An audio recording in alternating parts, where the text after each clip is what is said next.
Hello everyone.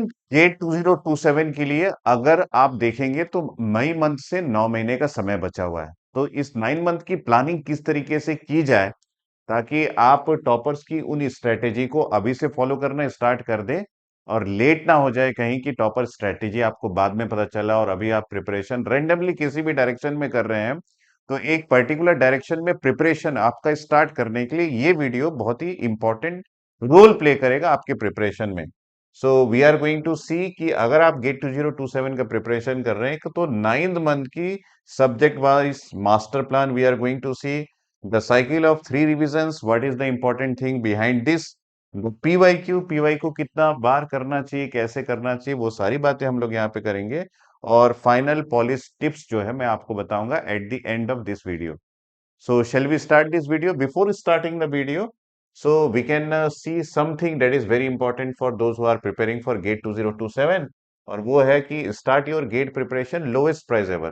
देखिए 1 मई से आपकी प्राइस हाइक होने वाली है। इससे पहले की प्राइस हाइक हो 9 मंथ का प्लस सब्सक्रिप्शन आपको मिल रहा है 8,999 में, जिसका ऑफर का आज लास्ट डेट है अप्रैल 30। और 12 मंथ का सब्सक्रिप्शन आपको मिल रहा है 9,499 में, जो कि 1 मंथ के फ्री एक्सटेंशन के साथ है। और ये 1 मंथ के फ्री एक्सटेंशन के साथ आपको मिल रहा है। So when we are planning to subscribe this particular courses, आपको इस वीडियो के कमेंट सेक्शन या डिस्क्रिप्शन में जाना है, वहां पे लिंक क्लिक करना है और एक कोड आपको यूज करना है, डेट इज SD50। ये कोड आपको ये जो सब्सक्रिप्शन है वो डिस्काउंट ऑफर में मिल जाएगा, साथ में मेरा और सारे टॉप एजुकेटर्स का गाइडेंस आपको मिल जाएगा। So use this code, that is SD50। So in addition to this we are having ये आपका युगांतर बैच गेट 2027 के लिए और महावीर बैच गेट 2028 के लिए ऑलरेडी 28 अप्रैल को स्टार्ट हो गया है। आपको लाइव क्लासेस मिल रहा है, लेकिन लाइव और रिकॉर्डेड दोनों की प्लानिंग रहती है, तो रिकॉर्डेड लेक्चर्स भी आपको प्रोवाइड कर दिया जाएगा। आपको सिर्फ स्टार्ट करना है। यहाँ पे आपका सब्जेक्ट इलेक्ट्रॉनिक डिवाइसेस और एप्टीट्यूड, जनरल एप्टीट्यूड रनिंग है अभी। सो जल्दी से सब्सक्रिप्शन लेके आप स्टार्ट कर सकते हैं। This are the students who has got very good rank in GATE 2026 के लिए, और ये ईएसी में बहुत अच्छे रैंकर्स जो अनअकैडमी के लर्नर्स हैं उनके बारे में यहाँ पे डिटेल में बताया गया है। उना हमारा जीपीटी है जिसके थ्रू आप हेल्प ले सकते हैं वॉइस मोड, क्विज मोड और स्मार्ट समरीज जनरेट करने के लिए। And in addition to this यहाँ पे आपको मिल रहा है स्ट्रक्चर टेस्ट सीरीज, जहाँ पे topic wise single subject, advance subject, multiple subject, full length mock and 12 year का पीवाईक्यू भी आपको प्रोवाइड किया जा रहा है। प्लस और आइकॉनिक सब्सक्रिप्शन, दो सब्सक्रिप्शन है जिसको आप ले सकते हैं। आइकॉनिक सब्सक्रिप्शन की खास बात यह है कि इसमें आपको मेंटरशिप मिलता है डायरेक्ट, और फिजिकल नोट्स आपको घर तक पहुंचाया जाता है। प्लस सब्सक्रिप्शन में आपको लाइव और रिकॉर्डेड क्लासेस मिल जाएंगी, इलेक्ट्रिकल इलेक्ट्रॉनिक्स दोनों की। लेकिन आइकॉनिक सब्सक्रिप्शन का एडिशनल कुछ बेनिफिट्स है।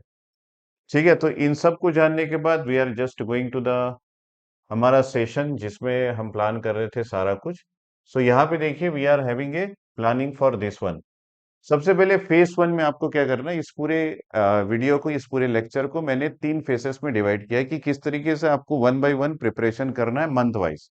तो सबसे पहले हम बात करेंगे मई अगस्त का जो मंथ है। यहाँ पे इलेक्ट्रिकल इलेक्ट्रॉनिक्स दोनों के लिए मैं बताऊंगा, वो एक एक के बाद एक आपको। लेकिन सबसे पहले स्टार्ट करना चाहिए आपका प्रिपरेशन मैथमेटिक्स से। तो यहाँ पे सारा कुछ लिखा हुआ है, start with gateway subjects, begin with the network theory and engineering mathematics. Engineering mathematics जो हर कहीं यूज होता है, और नेटवर्क थ्योरी अगर आप डबल ई और ईसी के स्टूडेंट है तो नेटवर्क थ्योरी एक ऐसा सब्जेक्ट है जो आपका बेसिक बनाएगा, जो किसी भी सब्जेक्ट में आपको यूज करना ही पड़ेगा, because you are belonging to electrical electronics branch. तो इलेक्ट्रिकल के स्टूडेंट्स ये जो नेटवर्क आप पढ़ेंगे इसको आपको सबसे ज्यादा मशीन में यूज होगा, पावर सिस्टम में यूज होगा, पावर इलेक्ट्रॉनिक्स में यूज होगा। और इलेक्ट्रॉनिक्स के स्टूडेंट आपकी नेटवर्क की जो भी थ्योरी आप यहाँ पे पढ़ते हैं वो काफी सारे सब्जेक्ट्स में यूज होगा, एनालॉग इलेक्ट्रॉनिक्स में यूज होगा, ईडीसी में यूज होगा। सो जो बिगिन करना है, जिस सब्जेक्ट से आपको स्टार्ट करना है, वो सब्जेक्ट आपका नेटवर्क थ्योरी होना चाहिए और इंजीनियरिंग मैथमेटिक्स, क्योंकि गेट जो है वो आपके मैथमेटिकल स्किल्स को टेस्ट करता है, और ये जो मैथमेटिकल स्किल्स है ये हर एक सब्जेक्ट का बेसिक है। तो अगर आप मैथमेटिक्स से स्टार्ट करते हैं तो बेसिक जो है वो आपका स्ट्रांग होगा। जो भी सब्जेक्ट में आपकी डेरिवेशंस आएंगे, मैथमेटिक्स काउंटर पार्ट्स आएंगे, उसको आप बड़े बड़े ही आसानी से सॉल्व कर पाएंगे। इसलिए आपको मैथमेटिक्स सबसे पहले स्टार्ट करना चाहिए। चलिए आगे बढ़ते हैं। यहाँ पे मैं बात करता हूं कि अगर आप ईसी ब्रांच से देखिए यहाँ पे फॉर ईसी तो सेकंड सब्जेक्ट जो आपको स्टार्ट करना चाहिए वो है सिग्नल एंड सिस्टम। और सिग्नल एंड सिस्टम के साथ साथ आपको एक कोर सब्जेक्ट इसी का स्टार्ट करना चाहिए जो कि इलेक्ट्रॉनिक डिवाइस है। सिग्नल एंड सिस्टम इसलिए इंपॉर्टेंट है क्योंकि बिना सिग्नल एंड सिस्टम के आप कम्युनिकेशन में जंप नहीं कर पाएंगे। साथ में कंट्रोल सिस्टम में भी काफी जगह आपको सिग्नल सिस्टम के बेसिक को यूज करना पड़ता है। तो ये एक बेसिक सब्जेक्ट है, जैसे नेटवर्क थ्योरी आपका बेसिक सब्जेक्ट है, वैसे ही सिग्नल एंड सिस्टम भी आपका बेसिक सब्जेक्ट है। इसको आपको स्टार्ट करना है और ये प्लानिंग मई से अगस्त तक का मैं आपको बता रहा हूँ, क्योंकि ये आपका फेज वन है। मैंने बताया आपको फेज 3 में मैंने इसको डिवाइड किया है। पहले फेज में आप अगर इलेक्ट्रॉनिक्स ब्रांच के हैं तो मैथमेटिक्स और नेटवर्क थ्योरी के साथ साथ आपको सिग्नल एंड सिस्टम और इलेक्ट्रॉनिक डिवाइसेस करना चाहिए। इलेक्ट्रॉनिक डिवाइसेस आपका कोर सब्जेक्ट है। अगर आप इलेक्ट्रॉनिक्स ब्रांच से रिलेटेड है तो ये सब्जेक्ट आपको करना ही चाहिए, क्योंकि इसी सब्जेक्ट से आपका स्कोर अच्छा हो पाएगा। क्योंकि काफी स्टूडेंट कोर सब्जेक्ट छोड़ के जाते हैं, उनको सिर्फ गेट को क्रैक करना होता है। लेकिन अगर आप गेट के थ्रू पीएसयू या फिर आईआईटी में जाना चाहते हैं तो आपको कोर सब्जेक्ट का हेल्प लेना पड़ेगा। तो this is the core subject. तो आपको इसमें मास्टर करना है one by one, signal and system और इलेक्ट्रॉनिक डिवाइसेस में। अगर आप यहाँ पे इलेक्ट्रिकल ब्रांच की बात करेंगे फॉर डबल ई, तो मैं आपको बोलूंगा कि आपका जो कोर सब्जेक्ट है वो electrical machine and power system है। तो जैसे कि मैंने वहां पे सिग्नल एंड सिस्टम और ईडीसी के बारे में बताया इलेक्ट्रॉनिक्स ब्रांच को, तो आप इलेक्ट्रिकल ब्रांच के स्टूडेंट ये एक हाई वेटेज पिलर्स बोला जाता है, that is electrical machines and power system. इसके साथ अपना प्रिपरेशन स्टार्ट कर सकते हैं।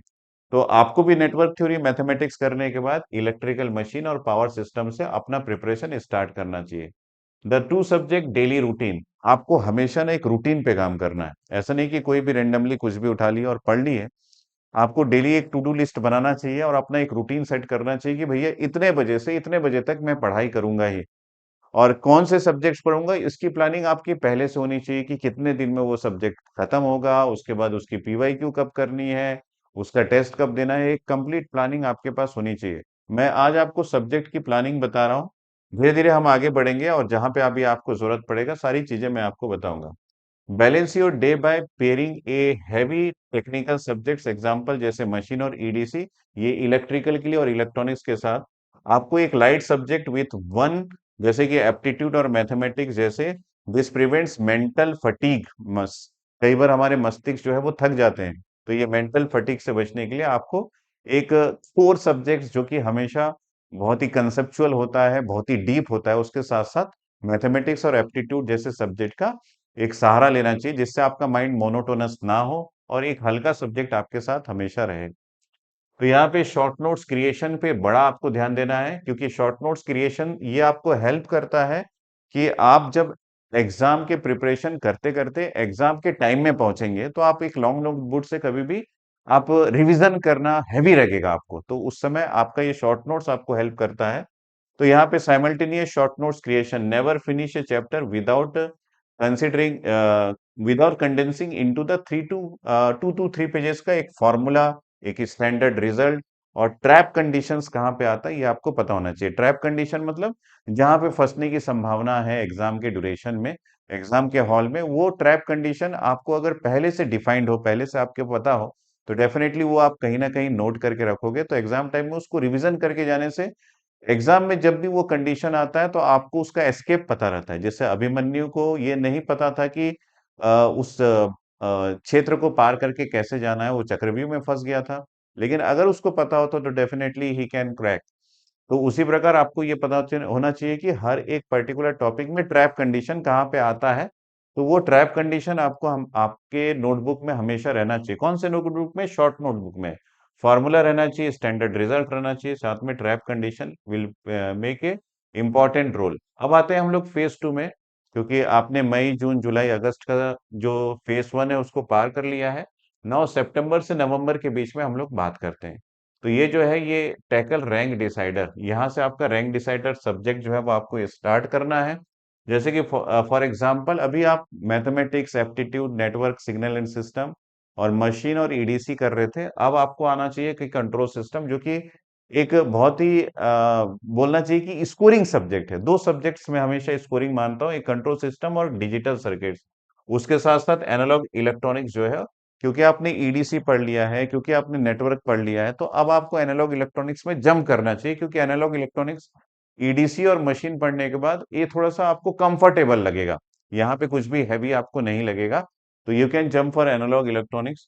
और ये जो कंट्रोल सिस्टम है, अगर आपने सिग्नल सिस्टम पढ़ लिया है तो कंट्रोल सिस्टम के काफी सारी चीजें आपको सिग्नल सिस्टम से रिलेटेड लगेंगी, तो ये आप स्टार्ट कर सकते हैं। डिजिटल सर्किट्स जो है ये एक इजी सब्जेक्ट्स है, क्योंकि यहाँ पे डिजिटल सर्किट्स एक इंडिपेंडेंट सब्जेक्ट है जिसमें आपको किसी भी पर्टिकुलर प्री रिक्विजिट की आपको जरूरत नहीं पड़ती कि कोई सब्जेक्ट पढ़ने के बाद आप डिजिटल इलेक्ट्रॉनिक्स में आए। This subject are generally high scoring subjects है। So aim for 100% accuracy. यहाँ पे जो भी आप सॉल्व करेंगे क्वेश्चंस, ट्राई कीजिएगा ड्यूरिंग प्रिपरेशन इटसेल्फ कि आपका 100% एक्यूरेसी रहे। तो यहाँ पे ये जो सितंबर से नवंबर के बीच में आपको इन सब्जेक्ट्स की प्लानिंग करनी है। और यहाँ पे पीवाईक्यू रिगर्व जो है वो solve the last 20 to 25 years का प्रीवियस ईयर का क्वेश्चन पेपर आपको जरूर से लगाना है, क्योंकि कई बार हमको ये नहीं पता रहता है कि क्वेश्चन किस लेवल का आता है, क्वेश्चन की जो पैटर्न है वो कैसे रहती है, कैसे ट्रैप कंडीशंस क्रिएट होता है गेट के एग्जाम के क्वेश्चंस में, हमको क्वेश्चंस रीडिंग की कितनी हैबिट है, हम क्वेश्चन रीडिंग करके कितना प्रेजेंस ऑफ माइंड रख सकते हैं, इन सभी का पता आपको ना ये पीवाईक्यू सॉल्व करने से पड़ेगा। तो यहाँ पे लिखा है solve the last 20 to 25 years previous year questions. Don't just find the answer. Answer find करने के पीछे मत भागिएगा। Understand why the other three options are incorrect. This is very important कि बाकी ऑप्शंस को एलिमिनेट आपने क्यों किया, ये आपको पता होना चाहिए। इससे हमको ये पता चलता है कि बाकी ऑप्शंस दिए ही क्यों है, मतलब क्या रीजन है कि इन ऑप्शंस में कंफ्यूजन हो सकता है। तो अगर आप उन चीजों को प्रैक्टिस करते हुए हर एक पीवाईक्यू में आगे बढ़ेंगे तो एग्जाम हॉल में आपको कंफ्यूजन कम होगा। ट्रांजिशन टू वर्चुअल कैलकुलेटर, तो ये बहुत जरूरी है, क्योंकि आपको ये पता है कि आपको एग्जाम में ना वो सॉफ्टवेयर वाली टीसीएस की कैलकुलेटर आपको यूज करनी पड़ेगी। तो उस कंडीशन में आप अगर फिजिकल कैलकुलेटर यूज करते हैं तो एग्जाम के ड्यूरेशन में सडनली आप जंप करेंगे तो डेफिनेटली वो कैलकुलेटर में फंस के रह जाएंगे, क्योंकि मोस्ट ऑफ द क्वेश्चंस जो है वो न्यूमेरिकल टाइप का क्वेश्चंस आपको गेट में आता है। तो अभी से आप ट्राई कीजिए कि आप हर एक क्वेश्चन की प्रैक्टिस जो है वही आपके जो कंप्यूटर डेस्क पे जो सॉफ्टवेयर वाली कैलकुलेटर आ रही है टीसीएस की, उसी को आप यूज करके सॉल्व कीजिए। Subject wise test is very important, क्योंकि ये सब्जेक्ट वाइज टेस्ट आपका असेसमेंट करवाता है। तो आपको ये जरूरी है कि आप अपना असेसमेंट वक्त रहते कर ले। After completing each subject take at least 2-3 subject specific test to identify weak spots, जो है वो आपको आइडेंटिफाई करना है in your conceptual understanding before the full syllabus begins. तो ये बहुत इंपॉर्टेंट है कि हर एक सब्जेक्ट का सब्जेक्ट वाइज टेस्ट आप देते रहें। अब आ गया फेज 3, जहां पे आपको रिवीजन और मॉक एग्जाम्स के बारे में सोचना है, जो कि दिसंबर से फरवरी का टाइम है। द साइकिल ऑफ 3, इसका मतलब है कि आपको 3 रिवीजन करना है यहाँ पे। Use a rotating revision schedule, that is revise subject A while studying C and testing subject B. तो यहाँ पे 3 चीजें आपको बताया जा रहा है कि एक सब्जेक्ट को आपको रिवाइज करना है, दूसरे सब्जेक्ट को आपको पढ़ते रहना है, और तीसरे सब्जेक्ट की टेस्टिंग मतलब टेस्ट आपको देना है। तो इस तरीके से आप जो है वो तीन साइमल्टेनियस चीजों पे एक साथ वर्क कर सकते हैं। तो क्योंकि आपके पास सब्जेक्ट या तो 12 होंगे या तो 10 होंगे, अगर आप इलेक्ट्रिकल ब्रांच से हैं तो 12 सब्जेक्ट आपके पास है, इलेक्ट्रिकल ब्रांच इलेक्ट्रॉनिक्स ब्रांच से तो आपके पास 10 सब्जेक्ट है इंक्लूडिंग मैथमेटिक्स एंड एप्टीट्यूड। तो ये जो दिसंबर से फरवरी का मंथ है, ये कम समय है इतने सारे सब्जेक्ट का एक साथ रिवाइज करने के लिए। तो आपने जो शॉर्ट नोट्स बनाए हैं उन शॉर्ट नोट्स के थ्रू आपको रिवाइज करना है। पीवाईक्यू आपने सॉल्व करके आपने अपने ट्रैप कंडीशंस फाइंड आउट कर लिए हैं, आपको क्वेश्चंस की रीडिंग की प्रैक्टिस हो गई है, काफी सारी चीजों की प्रैक्टिस हो गई है। तो आपको 3 सब्जेक्ट्स का ऐसा एक कॉम्बिनेशन बनाना चाहिए कि एक सब्जेक्ट का मैं टेस्ट दे रहा हूँ तो दूसरे सब्जेक्ट का मैं रिवीजन कर रहा हूँ, उसको पढ़ रहा हूँ। और ये एक एक कंटिन्यूअस प्रोसेस हर एक सब्जेक्ट के लिए आपको तैयार करना चाहिए, है ना? तो अगर आप ऐसा तैयार करते हैं तो 3-3 का एक पेयर बनाते हुए आप अगर आगे बढ़ते हैं तो डेफिनेटली एक सब्जेक्ट का रिवीजन कर रहे हैं, दूसरे दिन उसका टेस्ट दे रहे हैं, दूसरा सब्जेक्ट हो गया, तीसरा सब्जेक्ट को आप पढ़ते जा रहे हैं साथ में साइमल्टेनियसली जो भी आपका इनकम्प्लीट सब्जेक्ट्स है। तो इस तरीके से अगर आप प्रैक्टिस करते हैं तो डेफिनेटली आपका टाइम जो है वो सेव होगा, और आपके सारे सब्जेक्ट जो है वो कंप्लीट हो जाएंगे till February starting. Full length mock test exam, तो ये बहुत इंपॉर्टेंट है, क्योंकि अभी तक आपने सब्जेक्ट वाइज टेस्ट दिया है, अभी आपको फुल लेंथ मॉक टेस्ट देना चाहिए। फुल लेंथ मॉक टेस्ट से क्या होगा कि आपके सिली मिस्टेक्स कहाँ पे हो रहे हैं वो पैटर्न्स आपको क्लियर हो जाएगा। तो ये जो फुल लेंथ मॉक टेस्ट है जिसको हम FLTs बोल रहे हैं, starting in mid December, take one full length test every week.